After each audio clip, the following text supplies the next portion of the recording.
नमस्कार विद्यार्थी मित्रांनो, स्टुडंट क्लासेस अंबाजोगाई यूट्यूब चॅनलमध्ये तुमच्या सर्वांचं सहर्ष स्वागत. आपण या व्हिडिओमध्ये विद्यार्थी मित्रांनो 10वीचा मराठीचा पेपर पॅटर्न आणि येणारी जी परीक्षा आहे आपली परवा दिवशी 2-3 दिवसामध्ये जी आपली परीक्षा आली त्या परीक्षेला कसं सामोरे जायचं ते त्याचा एक थोडक्यात आपण या ठिकाणी माहिती पाहणार आहोत. तर या पेपरमध्ये पेपर पॅटर्न कसा असेल, त्यानंतर कुठल्या आता 2-3 दिवसामध्ये ज्या विद्यार्थ्याचा काहीच अभ्यास झाला नाही त्या विद्यार्थ्यांना काय केलं पाहिजे या संदर्भात आपण या व्हिडिओमध्ये चर्चा करणार आहोत. सर्वप्रथम विद्यार्थी मित्रांनो आपण पेपर पॅटर्न समजून घेऊ. पेपर आपला एकूण असणार आहे 80 गुणांचा. मराठीचा पेपर 80 गुणांचा असणार आहे आणि या पेपरमध्ये गद्य विभाग जे असणार आहे ते 18 मार्काचा. गद्य विभाग म्हणजे धडे चॅप्टर्स, त्याच्यामध्ये अपठित आणि पठित म्हणजे पाठ्यपुस्तकातले काय चॅप्टर येणार आहेत, एक का दोन चॅप्टर पाठ्यपुस्तकातले पॅसेज येतात, 1-2 चॅप्टर वरचे आणि एक बाहेरला येतो, त्याला अपठित गद्य म्हणायचं. आणि पद्ये कविता 16 मार्काला येणार आहेत. स्थूल वाचन 6 मार्काला आहे. व्याकरण 16 मार्काला आहे आणि उपयोजित लेखन 24 मार्काला आहे. तर विद्यार्थी मित्रांनो या ठिकाणी ज्या विद्यार्थ्यांचा अभ्यास काहीच झाला नाही अशा विद्यार्थ्याला 70 ते 80 मार्क कसे पाडायचे या संदर्भात आपण या व्हिडिओमध्ये माहिती देणार आहोत.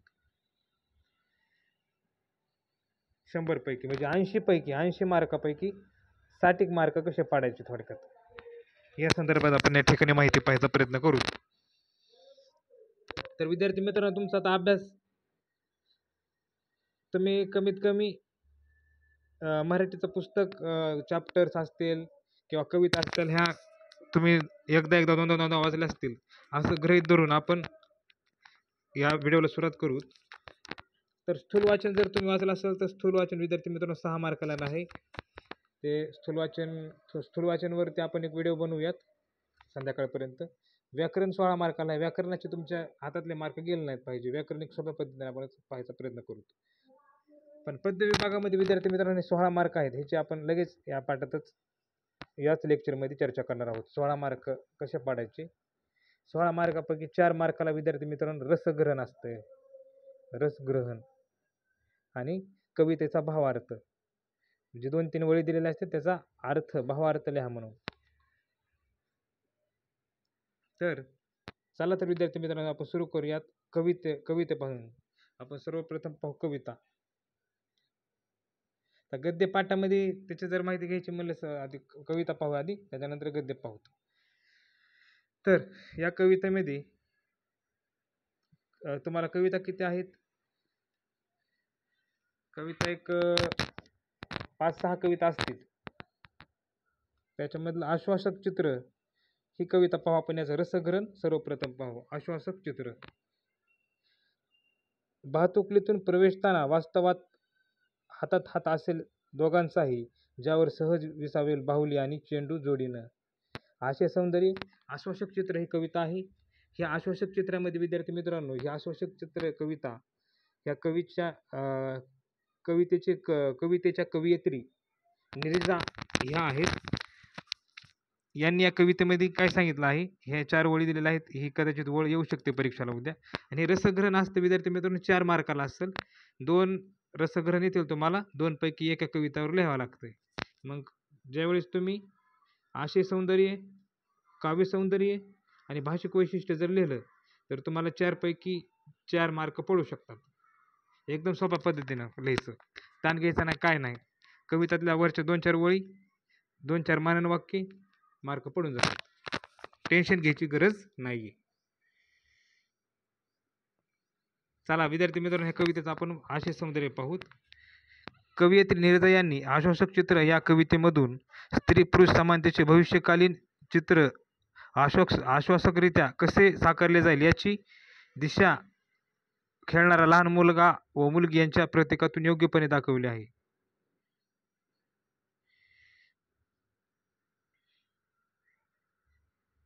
काव्य सौंदर्य. वाहतुकीतले जग हे स्वप्नाळू असते. त्यातला संसार लुटुपुटीचा असतो. मोठेपणी प्रत्यक्षात संसारातील जबाबदाऱ्या या वास्तववादी असतात. स्त्री पुरुष यांची परस्परांना स्नेहाची साथ असेल तर समजूतदारपणे व सहकार्याने ते जगात सावरतील. स्त्री पुरुष परस्परांची कामे मिळून करतील असे भविष्यकालीन आशावादी चित्र उपरोक्त ओळीमधून साकारले जाईल, असं कवयित्रीने सांगितलं आहे.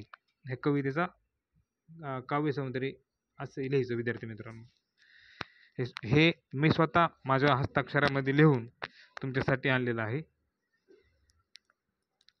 भाषिक वैशिष्ट्ये या ओळीमधून लहान मुलांच्या खेळातून विचार कर बा आशय थेट मांडला आहे. स्त्री पुरुष समानता हा अत्यंत जिव्हाळ्याचा विषय सहजपणे व्यक्त झाला आहे. एक कविता झाली. कदाचित या कवितेवरला कुठलाही जर विद्यार्थी मित्रांनो प्रश्न आला तर हे आशय सौंदर्य जे आहे का, आशय सौंदर्य ह्या कवितेचा प्रत्येक कविताचं सारखंच असतं. तर हे लिहायचं तुम्ही. हे कवितावर दुसरी जरी ओळ आली तरी हे लिहायचं. म्हणजे कवयित्री किंवा कवीचं नाव आणि थोडक्यात त्या कवितेबद्दल माहिती. ती कविता वाचला तुमच्या लक्षात येते कवितामध्ये काय आहे आणि त्या पद्धतीने लिहायचं. ताण घ्यायची गरज नाही. ओके, चला आपण दुसरी कविता पाहूत. तुमच्यासाठी मी 3 कविताचे रसग्रहण या ठिकाणी लिहून आणलेले आहेत. वस्तू कविता. ह्या वस्तू कविताचे कवी दभा धामनस्कर आहेत. कवितेचा विषय आहे निर्जीव वस्तूंचा सजीवपणा हा कवितेचा विषय आहे. आशय सौंदर्य काय आहे? वस्तूंशी माणसाने प्रेमाने वागावे. आपण वापरलेल्या वस्तूच्या रूपाने आपले अस्तित्व मागे शिल्लक राहते. वस्तूंचा उपयोग संपला की टाकून देऊ नये. त्यांना टाकून देणे म्हणजे आपले अस्तित्व आपण स्वतः संपवून टाकणे. हे टाळण्यासाठी आपण वस्तूंशी स्नेहाने संवेदनशीलपणे वागले पाहिजे. काव्यसौंदर्य. वस्तू या कवितेचे काव्यसौंदर्य पहा. निर्जीव वस्तूंना आपण मन नसते असे म्हणतो. कवींच्या मते त्यांना मन असते. त्या संवेदनशील हे असतात. त्यांच्या दर्शनाने त्या वापरणाऱ्याचे व्यक्तिमत्व लक्षात येते. म्हणून माणसाने वस्तूशी प्रेमाने आत्मीयतेने वागले पाहिजे. आपण माणसांशी वागतो तसेच वस्तूंशी वागले पाहिजे असा महत्त्वाचा विचार या कवितेतून कवींनी मांडलेला आहे. कोणत्या कवितेतून? वस्तू या कवितेचा विद्यार्थी मित्रांनो तुम्हाला थोडक्यात सारांश जर सांगायचं म्हटलं तर वस्तू या कवितेमध्ये कवी दबा धामनस्कर यांनी वस्तूंशी माणसानं कसं वागलं पाहिजे या संदर्भात त्यांनी माहिती सांगितलेली आहे. आणि वरची जी कविता होती अगोदरची ती कुठली कविता होती? आश्वासक चित्र. या आश्वासक चित्रामध्ये स्त्री पुरुष समानतेचं तत्व कवयित्री नीरजा यांनी मांडलेलं आहे. त्याच्यानंतर भरतवाक्ये कवी मोरोपंत. आशय सौंदर्य. कवी कोण आहेत? भरतवाक्याचे मोरोपंत. या कवितेमधून आपल्याला काय आशय भेटतो ते पाहूयात. नेहमी सज्जनांच्या संगतीत राहावे. त्यांच्या सहवासामुळे चांगले वागण्याचे दर्शन घडते. नेहमी सज्जनांच्या संगतीत राहावे. त्यांच्या सहवासामुळे चांगल्या वागण्याचे दर्शन घडते.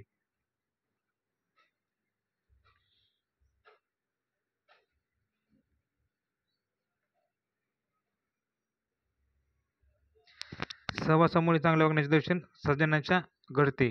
त्याचप्रमाणे वागण्याची प्रेरणा मिळते. त्यांच्या विचारासारखे विचार आपण अंगीकारू लागतो. तसेच नेहमी देवाचे स्मरण करीत राहावे, ज्यामुळं मनामध्ये वेगवेगळ्या वाईट कल्पना वेगवेगळे विचार येणार नाहीत आणि चांगलं मन माणसाचं राहू शकतं. म्हणून सज्जनांच्या संगतीत राहू असं कवी मोरोपंत या कवितेमधून सांगतात. भरतवाक्य या कवितेमधून सांगतात. काव्यसौंदर्य. माणसाने सतत परमेश्वराचे नामस्मरण करावे. दुराभिमान, गर्विष्ठपणा, वाईट विचार आपल्या मनातून नष्ट झाले पाहिजेत. चांगल्या विचाराचे वळण लागावे अशी इच्छा मोरोपंत यांनी भरतवाक्य या कवितेमधून केलेली आहे. या कवितेचे भाषिक वैशिष्ट्य पहा.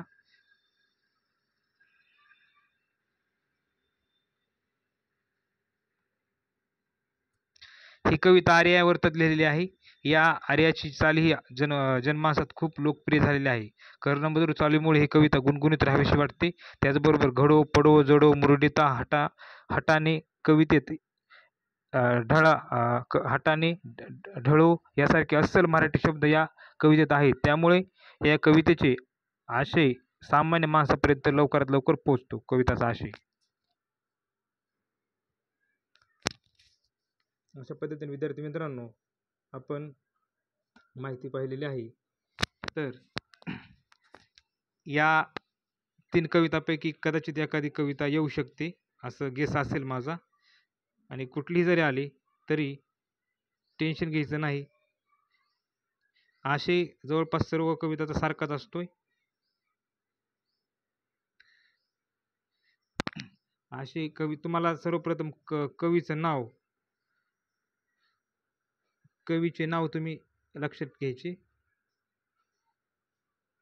प्रत्येक कवीचे नाव तुम्ही पाठ करून जायचं. आता समजा पहिली जी कविता आहे, पहिली कविता कोणती आहे? भरत वाक्यिका. पहिली कविता उत्तम लक्ष्मण ही पहिली कविता आहे. या कवितेचे समर्थ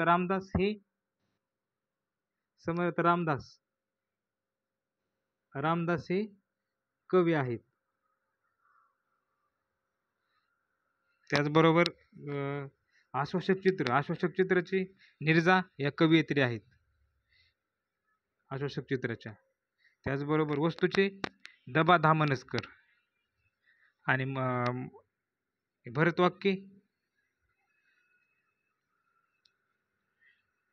भरतवाक्याचे कवी मोरोपंत. हे कवीचे नाव हे पाठ करून जायचं विद्यार्थी मित्रांनो. जसं तसं लिहायचं नावं, आणि थोडक्यात सारांश जर माहीत असला तरी तुम्ही लिहू शकता चांगल्या पद्धतीने आणि एकदम सोप्या पद्धतीने पेपर देऊ शकता. पेपरचं टेन्शन घ्यायचं नाही, काय नाही, एकदम भारी पद्धतीने पेपर द्यायचा. मराठीचा पेपर सोपाच असतो.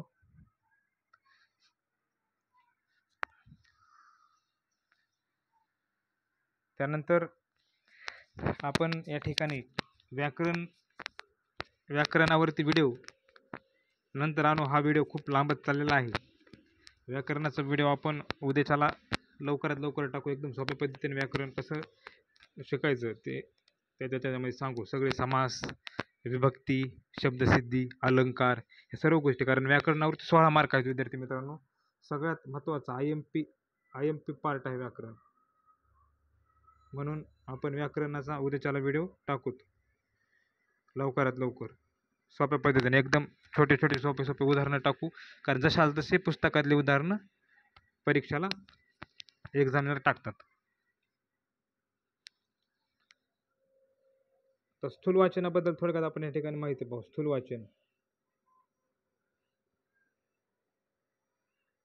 वाचन विद्यार्थी मित्रांनो 6 मार्काला येतंय. तर स्थूल वाचन व्युत्पत्ती कोश, विरांगना, मनक्या पेरेन लागा यातले तुम्हाला स्थूल वाचन करून जायचंय, वाचून जायचं. एकदा दोनदा तीनदा वाचून जा आणि लिहू शकता तुम्ही. मनक्या पेरेन लागा खूप सोपं आहे, ते पण करून जा. विरांगणामधलं संतोष महाडिक, लेफ्टनंट स्वाती महाडिक यांच्या संदर्भात जी माहिती दिलेली आहे ती चांगली वाचून जा. त्याबरोबर ते गिरिजा पहिले स्थूल वाचन आहे ते एक करून जा. आणि स्थूल वाचन ऑप्शनमध्ये असते त्याच्यापैकी 2 सोडवा, तुम्हाला 6 मार्क पडून जातात. ओके. तर अशाच प्रकारचे व्हिडिओ पाहण्यासाठी आपल्या यूट्यूब चॅनलला लाईक, शेअर, सबस्क्राईब नक्की करा विद्यार्थी मित्रांनो. धन्यवाद.